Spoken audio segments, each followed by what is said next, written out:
కొన్ని కథలు ఎలా ఉంటాయంటే ఆ కథలు మీతో పదే పదే పునరావృతమైతే తప్ప మీరు ఒక కథ మధ్యలో లేరని మీకు తెలియదు. నేను ఒక భయానక కథ మధ్యలో ఉన్నాను, ఒక హర్రర్ స్టోరీ మధ్యలో ఉన్నాను అని. మరియు కొన్ని కథలు ఎలా ఉంటాయంటే ఆ కథలు వినడానికి నేను స్వయంగా కూర్చున్నప్పుడు నేను చదువుతున్నంతసేపు ఈ కథకు ఏదో ఒక ముగింపు ఉండాలని నాకు అనిపిస్తుంది. కానీ నేను చివరికి చేరుకునేసరికి దానికి ఎలాంటి ముగింపు ఉండదు. చివరికి ఇందులో ఏం జరిగిందో నాకు అస్సలు అర్థం కాదు. మరియు ఈరోజు నేను ఎంచుకున్న ఈ కథ మీరు టైటిల్లో చూసిన ది మహాబలేశ్వర్ హర్రర్ స్టోరీ అచ్చం అలాంటి కథే. దీని తలా తోక నాకు ఏమీ అర్థం కాలేదు. కానీ నాకు అర్థమైన ఒకే ఒక విషయం భయం. అది ఈ కథలో నాకు కనిపించింది. ఈరోజు నేను ఈ కథను మీకు వినిపించబోతున్నాను. మీకైనా కనీసం దీని ముగింపు అర్థమవుతుందని నేను ఆశిస్తున్నాను. నేను ఎప్పటి వరకు చెప్పిన హర్రర్ స్టోరీస్లో ఇది అత్యంత భిన్నమైన వాటిలో ఒకటి. కానీ ఇప్పుడు ఈ వీడియోని ప్రారంభించే ముందు ఇలాంటి మరిన్ని హర్రర్, మిస్టీరియస్ మరియు చారిత్రక వీడియోల కోసం ఈ ఛానల్ని సబ్స్క్రైబ్ చేయండి. ఇప్పుడు ఈ కథ మొదలవుతుంది. కార్తీక్, అర్జున్ మరియు నవీన్ అనే నలుగురు స్నేహితులు ముంబైలో నివసించేవారు. వారు ఎక్కడే ఉన్న ఏదో ఒక కాలేజీలో చదువుకునేవారు. వీరికి ఇప్పుడే పరీక్షలు పూర్తయ్యాయి మరియు వీకెండ్స్ వస్తున్నాయి. కాబట్టి వారు మొదటి విషయం ఏమిటంటే ఇది ఆఫ్ సీజన్. కాబట్టి మనం ఎక్కడికైనా వెళ్ళాలి అనుకున్నారు. మనకు చాలా మంచి ధరలు కూడా లభిస్తాయి మరియు ట్రాఫిక్ లేకుండా దారి కూడా ఖాళీగా దొరుకుతుంది. అందులో ఒకడైన కార్తీక్ ఇలా అన్నాడు, గైస్, మనం మహాబలేశ్వర్ వెళ్దాం. వర్షాకాలం కాబట్టి వాతావరణం కూడా చాలా బాగుంది. కాబట్టి గైస్, మనం ఖచ్చితంగా మహాబలేశ్వర్ వెళ్లారని నేను అనుకుంటున్నాను. మరియు అందరూ దీనికి అంగీకరించారు. అప్పుడు అక్కడ అర్జున్ ఇలా అన్నాడు, ఏది ఏమైనా అది ఒక 5 గంటల ప్రయాణం. మనం అర్ధరాత్రి దాన్ని సులభంగా పూర్తి చేయగలం.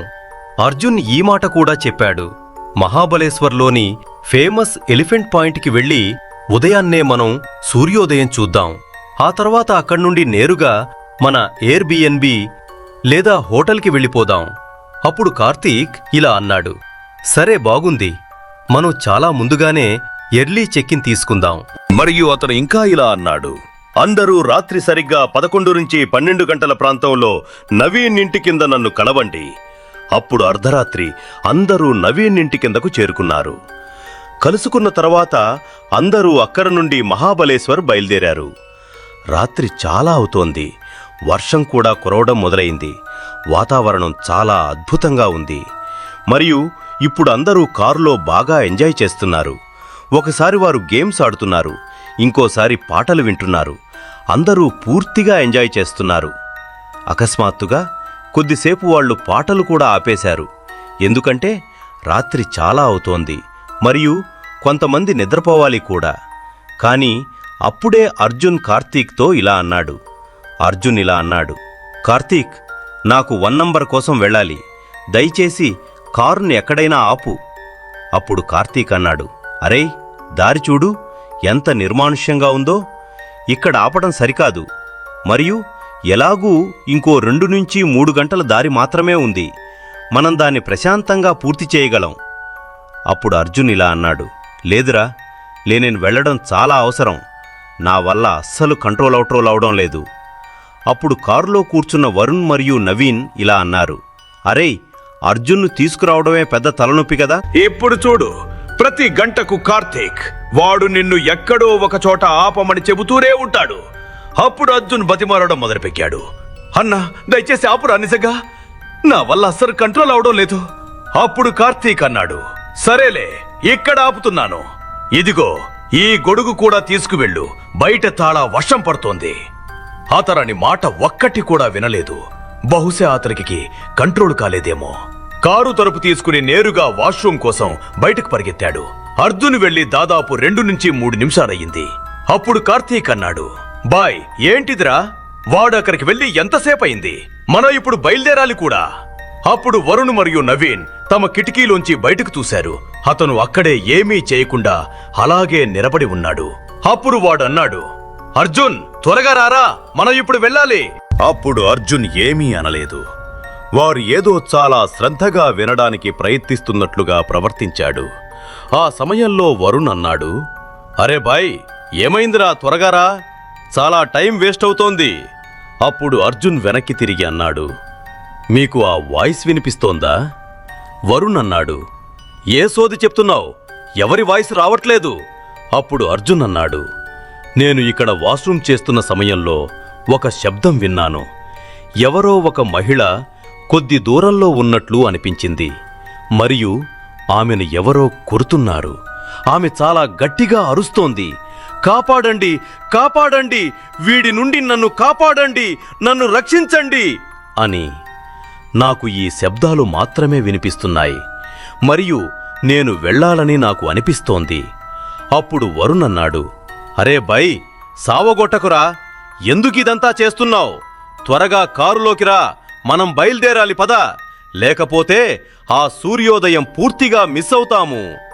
అర్జున్ వారి మాటలు ఏమీ వినలేదు మరియు అతను నేరుగా అక్కడి నుండి అడవి వైపు వెళ్ళిపోయాడు.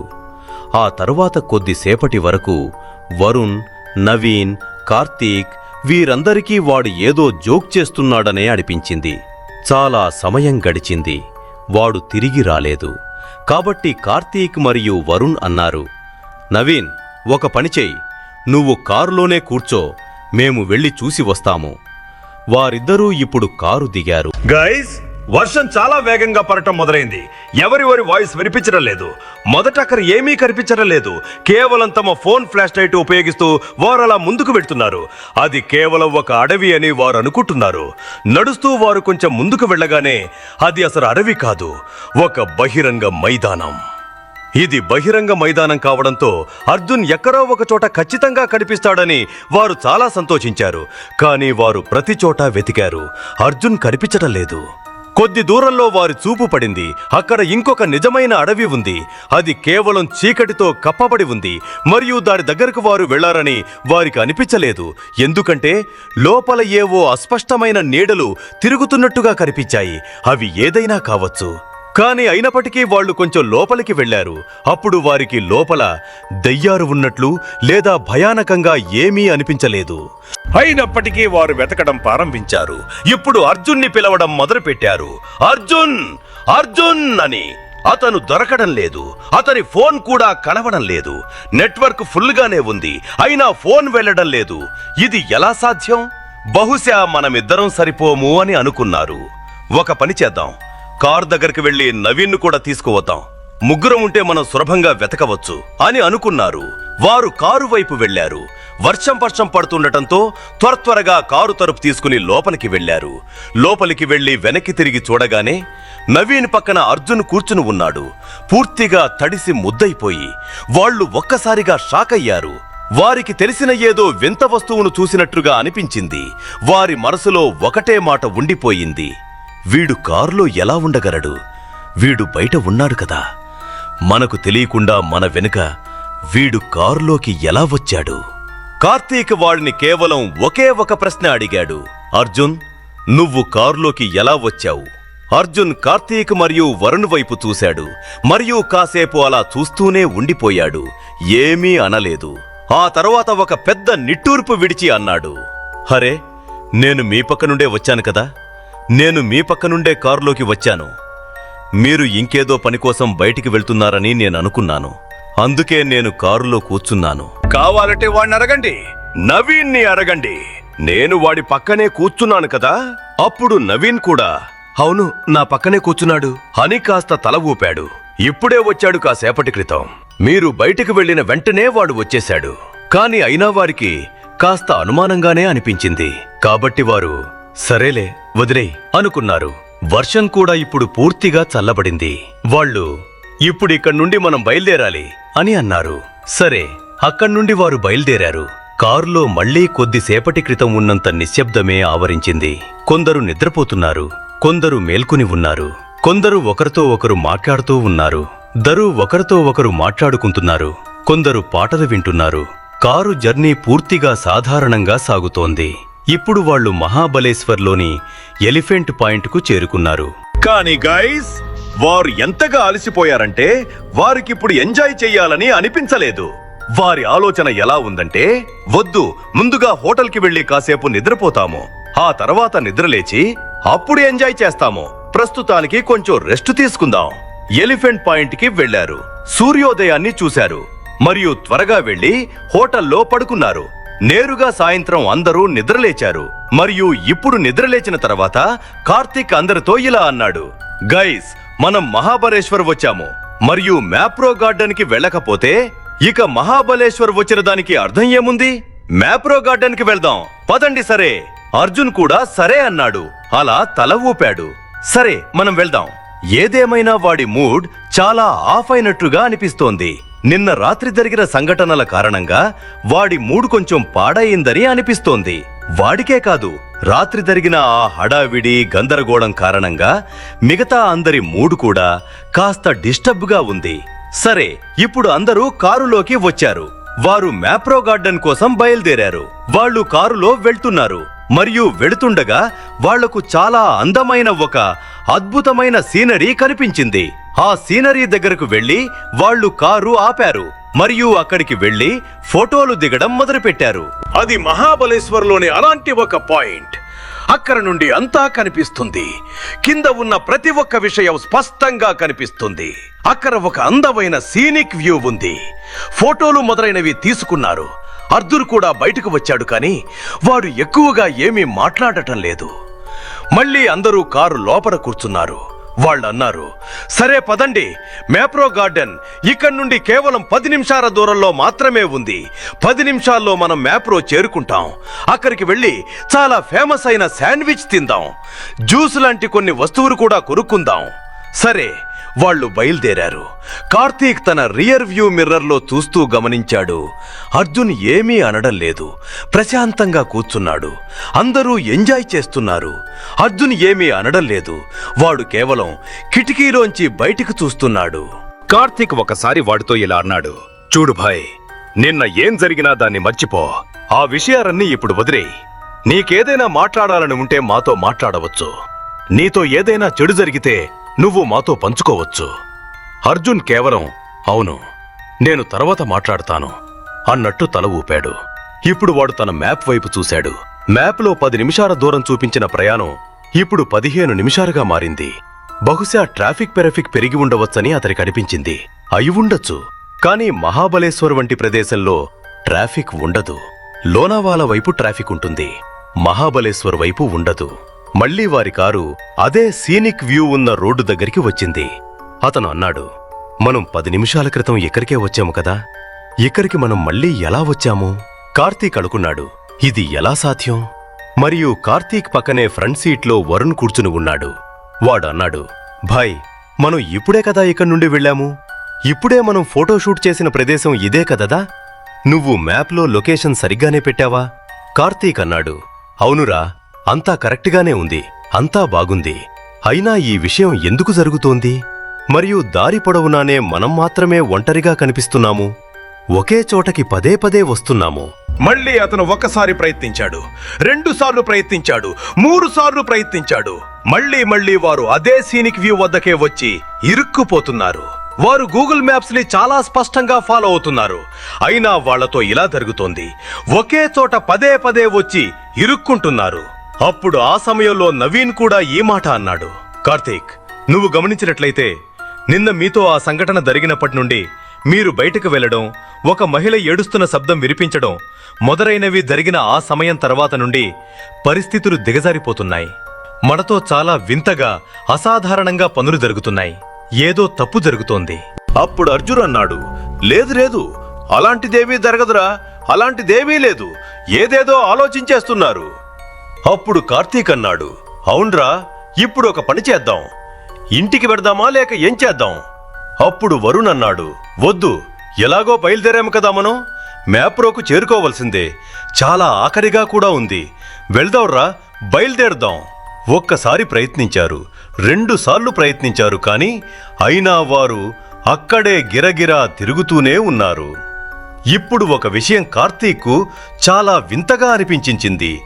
అది ఏంటంటే ప్రతిసారి వారు అదే సీనిక్ వ్యూ దగ్గరకు వచ్చి ఆగిపోతున్నప్పుడు అతను రియర్ వ్యూ మిర్రర్లో చూసినప్పుడు అర్జున్ ముఖం మీద ఒక వింతైన చిరునవ్వు కనిపించేది. కార్తీక్ అనేవాడు, హరే భాయ్, మనం ఒకే చోట ఇరుక్కుపోతున్నాము, ఒకే ప్రదేశంలో ఒకే సీనిక్ వ్యూ దగ్గర పదే పదే వచ్చి చిక్కుకుంటున్నాము. మరియు నువ్వు నవ్వుతున్నావు, మమ్మల్ని చూసి ఎగతాళి చేస్తున్నావు. ఇదెక్కడి న్యాయంరా? అర్జున్ అన్నాడు, లేదు లేదు, నువ్వు చెయ్యి. ఇప్పుడు నువ్వు ఏం చేస్తున్నావో అది చెయ్యి. కార్తీక్కి చాలా విసుగు వచ్చేసింది. కారు నడుపుతూనే ఉన్నాడు. మళ్ళీ ఒకే చోటకు వస్తున్నారు. దానికి తోడు పెట్రోల్ కూడా అయిపోతోంది. వారు ఎన్ని కిలోమీటర్లు ప్రయాణించారో అన్నట్లుగా అనిపిస్తోంది. ఆ తర్వాత నవీన్ అన్నాడు, గైస్, ఒక్క సెకండ్, మనతో ఎవరో చక్వా చేశారు. చక్వా? అప్పుడు ఆ సమయంలో కార్తీక్ అడిగారు, అరే భాయ్, ఈ చక్వా అంటే ఏమిటి? అప్పుడు నవీన్ అన్నాడు, చక్వా అనేది ఒక విషయం, గిరా అని పిలువబడే ఒక ఎంటిటీ. ఇప్పుడు ఈ గిరా అనేది మిమ్మల్ని తన సొంత ప్రాంతంలోనే గుండ్రంగా తిరిగేలా చేస్తుంది. మీరు పిచ్చివాళ్ళు అయ్యేంత వరకు తన ప్రాంతంలోనే మిమ్మల్ని దారి తప్పిస్తూనే ఉంటుంది, లేదా మీరు పూర్తిగా దాని వశమయ్యేంత వరకు అలా చేస్తూనే ఉంటుంది. బహుశా ఇదే మనతో జరుగుతోంది. మరియు మనం సాధ్యమైనంత త్వరగా ఇక్కడ నుండి బయటపడాలి, వీలైనంత త్వరగా వెళ్ళాలి. లేకపోతే ఒక్కసారి దాని వలలో చిక్కుకుంటే అది మనల్ని ప్రాణాలతో విడిచిపెట్టదు. అప్పుడు ఆ సమయంలో కార్తీక్ అన్నాడు, అవునురా, సరే, ఒక పని చేద్దాం, గూగుల్ మ్యాప్ ని వదిలేయండి. మనం ఇప్పుడు కేవలం మనుషులను అడిగి తెలుసుకుందాం. చుట్టుపక్కల ఎంతమంది మనుషులు కనిపిస్తే వాళ్ళందర్నీ అడిగి అడిగి ఆ దారిని వారు పూర్తికేశారు. మరియు ఇప్పుడు వారు ఎట్టకేలకు మ్యాప్రో గార్డెన్ కు చేరుకున్నారు. ఇప్పుడు రాత్రి అవుతోంది. వారు మ్యాప్రో గార్డెన్ కు చేరుకోగానే అర్జున్ ప్రవర్తన పూర్తిగా మారిపోయింది. అర్జున్ 2-3 రోజుల క్రితం ఎలా ఉన్నాడో అచ్చం అలాగే మారిపోయాడు. ఎంతో సంతోషంగా నవ్వుతూ మాట్లాడుతూ ఉన్నాడు. అందరితో ఎంతో ఆనందంగా ఆడుతూ పాడుతూ ఉన్నాడు. ఈ విషయం ఇప్పుడు అర్థం కావడం లేదు. కానీ కార్తీక్ మాత్రం చాలా సంతోషించాడు. అయ్యా, ఇప్పుడు అర్జున్ కూడా బాగానే ఉన్నాడు అని. అందరి మూడు కూడా బాగానే ఉంది. మహాబలేశ్వర్లో మనం ఇప్పుడు బాగా ఎంజాయ్ చేయగలుగుతాము. ఇప్పుడు ఆ తరువాత జరిగిన సంఘటన ఏమిటంటే, కార్తీక్ ఫోన్ మోగుతుంది, రింగ్ అవుతుంది. అతను ఫోన్ ఎత్తగానే అవతలి వైపు నుండి ఒక వాయిస్ వస్తుంది. మేము మహారాష్ట్ర పోలీసుల నుంచి మాట్లాడుతున్నాము. మరియు ఇక్కడ మహాబలేశ్వర్ హైవే మీద ఒక మూలలో చెట్టు దగ్గర మీ స్నేహితుడు అర్జున్ మాకు స్పృహ తప్పి పడిపోయి కనిపించాడు. ఇది వినగానే కార్తీక్ కాళ్ల కింద భూమి కంపించినట్లు అయింది.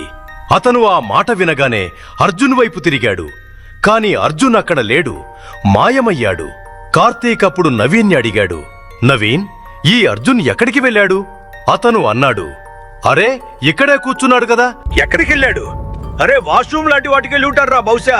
అతనన్నాడు, వాడు వాష్రూమ్కి వెళ్ళలేదు, వాడిని వెతుకో, త్వరగా వెతుకో. అప్పుడు అందరూ వెతకడం ప్రారంభించారు. మరియు అర్జున్ దొరకలేదు. మరియు పోలీసుల సమాచారం ప్రకారం వాళ్లను రమ్మని పిలుస్తున్న ఈ ప్రదేశం, ఈ లొకేషన్ ఎక్కడంటే సరిగ్గా అర్జున్ వాష్రూమ్ కోసం దిగిన అదే లొకేషన్. ఎక్కడైతే ఈ గందరగోళమంతా మొదలైందో, స్నేహితులందరూ ఇప్పుడు అదే ప్రదేశానికి చేరుకున్నారు. చూస్తే అక్కడ పోలీసుల వలయం పూర్తిగా ఏర్పడి ఉంది. మరియు అర్జున్ కూడా వాళ్ల వ్యాన్లో కూర్చుని ఉన్నాడు. వీరు అక్కడికి చేరుకోగానే అర్జున్ ఎలా ఉన్నాడంటే ఇప్పుడే నిద్ర నుండి మేల్కొన్నట్లుగా కనిపిస్తున్నాడు. కార్తీక్ వాడితో కొద్దిసేపు మాట్లాడాడు. అప్పుడు అర్జున్ అన్నాడు, ఏమో తెలీదురా, ఇక్కడ నాతో ఏం జరిగిందో. కాని స్పృహ కోల్పోవడానికి ముందు నాకు గుర్తున్నది ఏంటంటే, నేను ఒక మహిళను చూశాను. మహిళ ఏడుస్తోంది. నేనామెకు సహాయం చేయటానికి ఆమె దగ్గరికి వెళ్ళాను. నేనామెతో అన్నాను, రండి, మా కారు ఇక్కడే దగ్గరలో ఉంది, నేను మిమ్మల్ని వదిలిపెడతాను. నేనామెను తీసుకుని బయలుదేరబోతుండగా ఆమె నా చెయ్యి పట్టుకుని నన్ను అక్కడే ఆపేసింది. నేనక్కడి నుండి బయటపడటానికి ప్రయత్నించాను, అలాగే పారిపోవడానికి కూడా ప్రయత్నించాను. కాని అసలు విషయం ఏమిటంటే, నేను పదే పదే వచ్చి ఆ మహిళకే గుద్దుకుంటున్నాను. నేనా ఆమె ఆవరణలోనే తిరుగుతున్నట్లు అనిపించింది. ఆమె చుట్టూనే తిరుగుతున్నాను. ఒక వృత్తాకారంలో గుండ్రంగా తిరుగుతూ ఉన్నాను. నేను మీ దగ్గరకు వస్తున్నానని నాకు అనిపించింది. కాని నేను రావడం లేదు. నాకు ఏమైనా చేయడానికి ధైర్యం సరిపోవడం లేదు. అందుకే అక్కడే నేను నా ప్రాణాల మీద ఆశ వదులుకున్నాను. మరియు అక్కడే నేను స్పృహ తప్పి పడిపోయాను. ఆ తరువాత అర్జున్ మిగిలిన స్నేహితులు పోలీసులతో మాట్లాడారు. అక్కడ ఏవైతే పత్రాలు సమర్పించాలో అవన్నీ పూర్తి చేసి, అవును, ఇతను మా స్నేహితుడే అని చెప్పి అతన్ని తీసుకువెళ్లారు.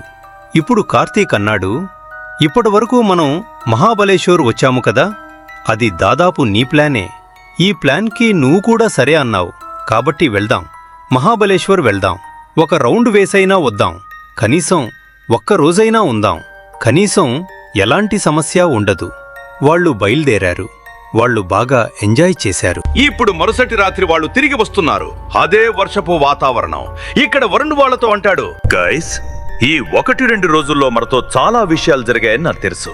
కానీ ఇప్పుడు నేను కూడా కాస్త వాష్రూమ్ బ్రేక్ కోసం వెళ్ళాలి. కాబట్టి దయచేసి కార్ ఆపండ్రా. కాసేపటికి నేను కేవలం 1 నిమిషంలో వచ్చేస్తాను. మరియు నేను అర్జున్ చేసినటువంటి తప్పు ఏమీ చేయబోవటం లేదు. ప్లీజ్, నేను జస్ట్ 1 నిమిషంలో వస్తాను. ఇప్పుడు వరుణ్ వాష్రూమ్ కోసం బయటికి వెళ్ళాడు. వాడు బయట నిలబడి ఉన్నాడు. అందరూ 1 నిమిషం కోసం వెయిట్ చేశారు. 2 నిమిషాలయింది, 3 నిమిషాలయింది. మళ్లీ వాడి వైపు చూశారు. బైరారా అన్నట్లు. ఆ తర్వాత వరుణ్ కిటికీ దగ్గరకు వచ్చాడు. వాడు కిటికీ అద్దం కిందకు దించవన్నాడు. వాడు కారు కిటికీ కిందకు దించాడు. మరియు వరుణ్ అర్జున్తో అన్నాడు, నీకు ఒక మహిళ ఏడుస్తున్న శబ్దం వినిపిస్తోందా? ఆ తర్వాత అర్జున్ వరుణ్ వెనుక చూశాడు. అక్కడ సెమెట్రీ అని రాసి ఉంది. మరియు అర్జున్కి బాగా గుర్తుంది. తను ఎక్కడైతే తప్పిపోయాడో అది కూడా ఒక శ్మశానము యొక్క ఆవరణమే. తాను తిరిగి తప్పిపోయిన ఆ ప్రదేశం ఒక శ్మశానం అని అతనికి గుర్తొచ్చింది. ఈ రోజు మనం ఆగిన ప్రదేశం కూడా శ్మశానమే. ఇది ఖచ్చితంగా ఆ పాత ప్రాంతమే, ఎక్కడైతే ప్రతిదీ మొదలైందో. మరియు మనం మళ్ళీ అక్కడికే వచ్చి ఇరుక్కుపోయాము. ఈ రోజు ఈ వీడియో చివర్లో నేను మీతో చెప్పాలనుకున్నది ఒకటే. ప్రతి మనిషికి ఒక వేర్వేరు కథ ఉంటుంది మరియు అతను అందులోనే చిక్కుకుని ఉంటాడు. కానీ గైస్, కొన్నిసార్లు మిమ్మల్ని సమీపించే ఇతర కథలు కూడా ఉంటాయి. మరియు ఈ కథలు సులభమైనవి కావు. అవి మిమ్మల్ని మీ జీవితం నుండి దూరం చేస్తాయి. మిమ్మల్ని గాయపరచటం మొదలు పెడతాయి. మీ మానసిక స్థితి దిగజారడం మొదలవుతుంది. మరియు అది కేవలం దెయ్యాలు, ప్రేతాత్మలు మాత్రమే చేయగలవు. నేను మీకు ఎల్లప్పుడూ చెబుతూనే ఉంటాను, ఏదైనా తెలియని దారిలోకి అడుగుపెట్టే ముందు 2 సార్లు ఆలోచించండి. మరియు అది రాత్రి సమయం అయితే 3 సార్లు ఆలోచించండి. ఎందుకంటే గైస్, మీతో కూడా ఎప్పుడైనా చక్వా, మాయ జరగవచ్చు. మీరు ఒకే ప్రదేశంలో ఒకే చోట పదే పదే చిక్కుకుపోవచ్చు. ఈ 4 స్నేహితులకి జరిగినట్టుగానే 2 రోజుల క్రితం కూడా వాళ్ళు ఒక చక్వాలో చిక్కుకున్నారు. మరియు ఈ రోజు మళ్ళీ వాళ్ళు చక్వాలో చిక్కుకున్నారు. ఏదైనా జరగవచ్చు. చక్వా ఎవరికైనా జరగవచ్చు. బహుశా దాని తదుపరి బాధితులు మీరే కావచ్చు. కాబట్టి అప్రమత్తంగా ఉండండి. ధన్యవాదాలు.